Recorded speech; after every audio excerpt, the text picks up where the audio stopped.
ازيكم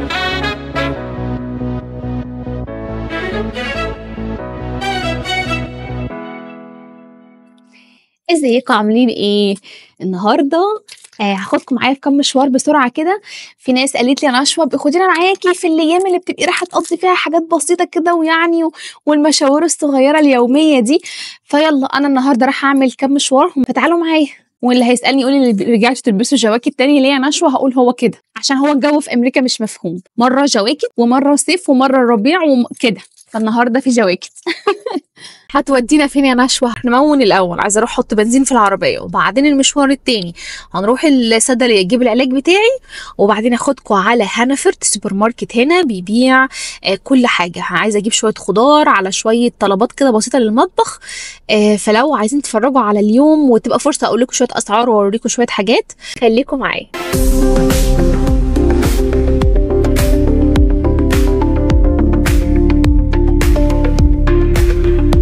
وصلنا البنزينة، وسبحان الله كل مرة اجي امون لازم يبقى الجو هوا جدا، مش فاهمة ايه الموضوع.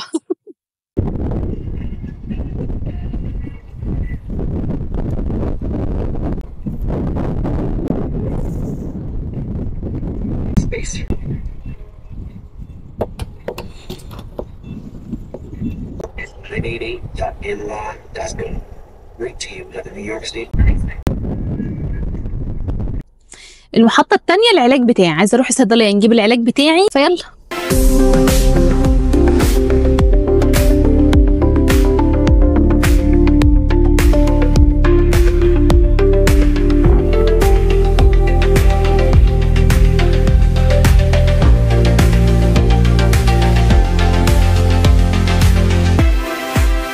وصلنا لويلجرينز عشان اجيب العلاج بتاعي. بمناسبه العلاج عايزه اقول لكم معلومه صغيره عن موضوع التامين الصحي وعلاقته بالعلاج. زي ما انتم عارفين انا شغاله وباخد التامين الصحي من خلال شغلي انا وزوجي، او التامين شامل الحمد لله. الموضوع بيمشي ازاي؟ بنيجي ناخد علاجنا ازاي؟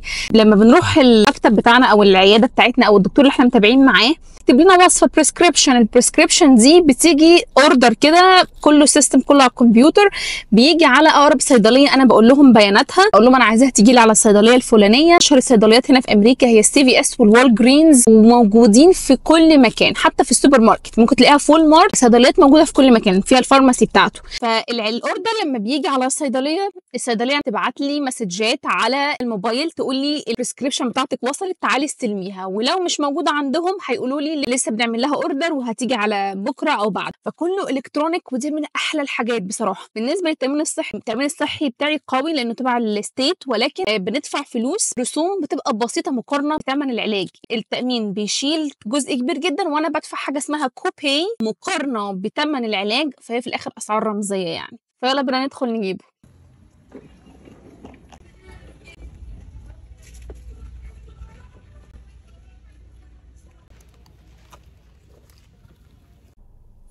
دفعت بالظبط 15.33 سنت، يعني $15 و33 سنت. يلا بينا على المحطة الثالثة. هنروح هانفرد، وزي والمارت وزي ألدي وزي برايس شوبر وزي الأماكن المعروفة هنا في أمريكا. هانفرد من أقرب الأماكن ليا فأنا بحبه.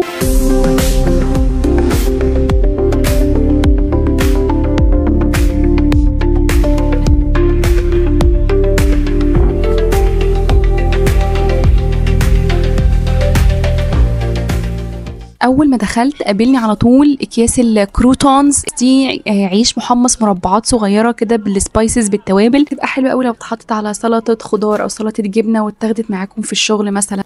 ايه رايكم في عيش البريوش ده؟ سوفت كده وطري، عايزه اجربه. عيالي بيحبوا العيش ده موت.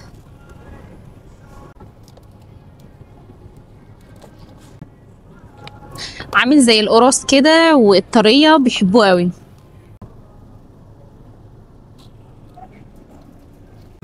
ده سيكشن الخضار والفاكهه. انا مش محتاجه فاكهه، انا بس عايزه الخضار.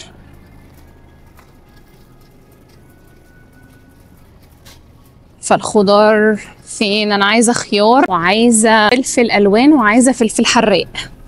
الفلفل الحراق ب 5.49 $5.49. الفلفل الرومي 3 فلفلات ب $3، يعني الفلفلايه $1. وشوفوا لقيت ايه، لقيت بامية. على فكرة بامية بالانجليزي يعني اوكرا. البامية بتاعتهم طويلة شوية، مش عارفة في ايه. برضه ب$5.99 يعني ب$6. والخيار الاورجانيك الكيس الصغير ده ب$3.99 $4. حد يعرف ايه ده يا جماعة؟ اسمها يوكا. ايه دي؟ ب ب 199 $2. ايه دي؟ معرفش ايه دي.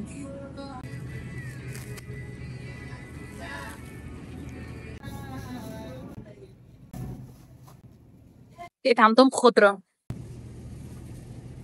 عايزين جزر، وفي بيبي كات زي ده بيبقى متقشر اصلا ويبقى صغنون كده، وفي اللي هو العادي بقى بقشره، وفي الكاس الكبيرة دي ب 349، والكاس البيبي كات دي ب 379، والكاس العادية دي ب 119.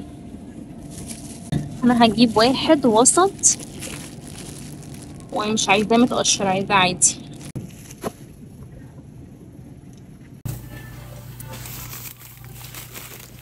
جوزي بيحب الشريمب، مش انا خالص. ده ميديم 699.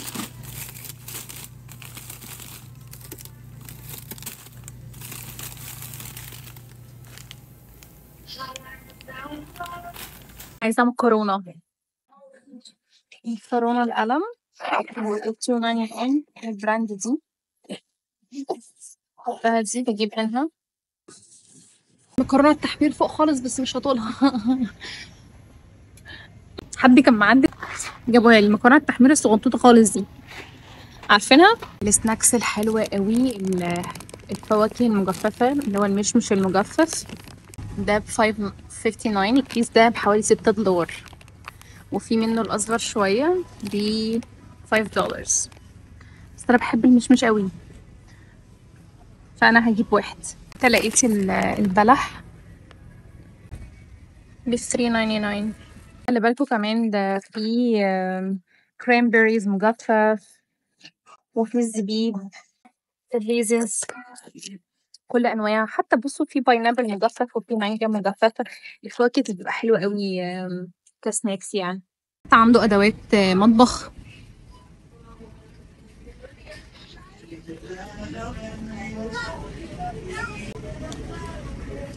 عندهم الادوات البص بتاع استخدامات المطبخ.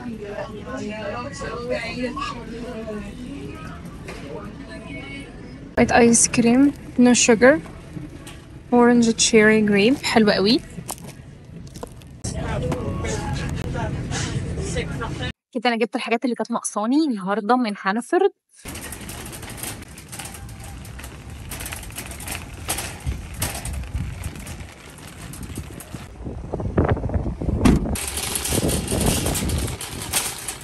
ويبقى كده خلصنا محطتنا الثالثه والاخيره في هانفورد. بنبقى فاكرين ان احنا جايين هنجيب حاجه او حاجتين، وبعدين تبص تلاقي الموضوع بيوسع مننا. تفتكري حاجه، تشوفي حاجه تفكرك بحاجه، ابعت رساله لجوزي اقول له هو احنا ناقصنا ايه فيفكرني بحاجه ثالثه، وهكذا. بس الحمد لله ربنا يديمها نعمه على الناس كلها يا رب. المحلات اللي كنت بحبها في امريكا هنا برضو في الشوبينج كان وول مارت.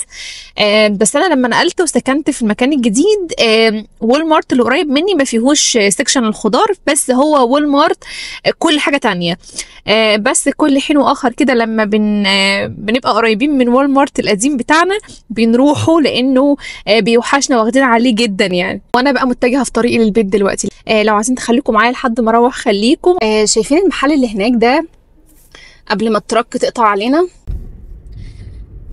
دولار تري هنا من المحلات اللي بتبيع حاجات باسعار، هي اسمها دولار تري عشان بتبيع معظم الحاجات ب$1 بدولار واحد. بتبقى حاجات بقى بسيطه قوي يعني، مش اكل، حاجات مثلا ادوات، حاجات في المطبخ بسيطه، زينه، ديكوريشن، حاجات زي كده.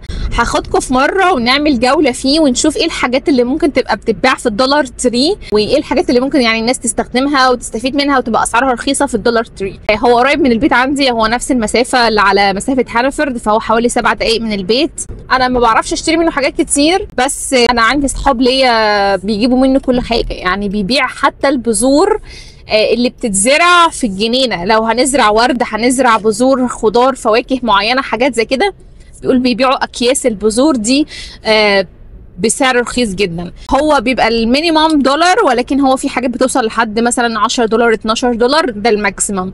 الجرينز اهي اللي جيناها في الاول، مديت عليها في طريقنا.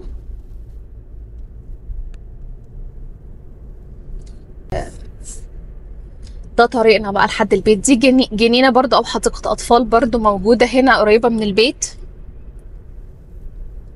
انا بفرجكم على المنطقه اللي على فكره اللي حوالين البيت ده كله، حوالين دي كلها الشوارع اللي حوالين البيت عندي.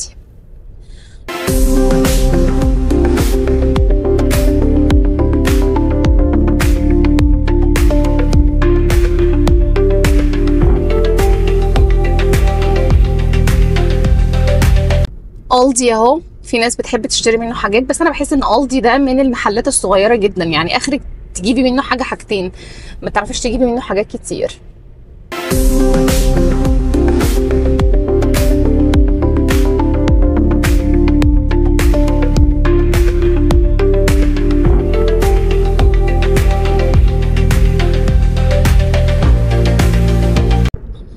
ده محل ايس كريم، من محلات الايس كريم اللي هي المحليه اللي في البلد هنا.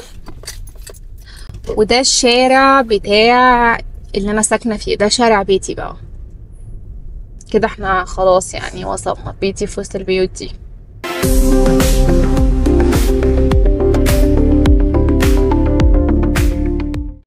وصلنا اظبط الركنه، ويبقى كده وصلنا لختام اليوم وحبة المهام وحبة المشاوير السريعة دي.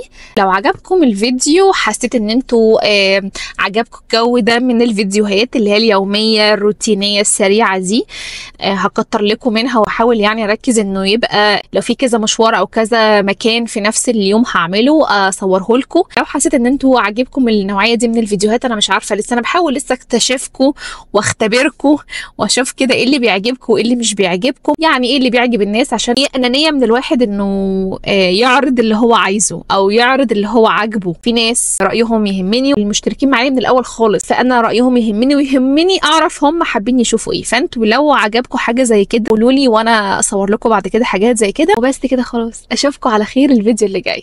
باي باي.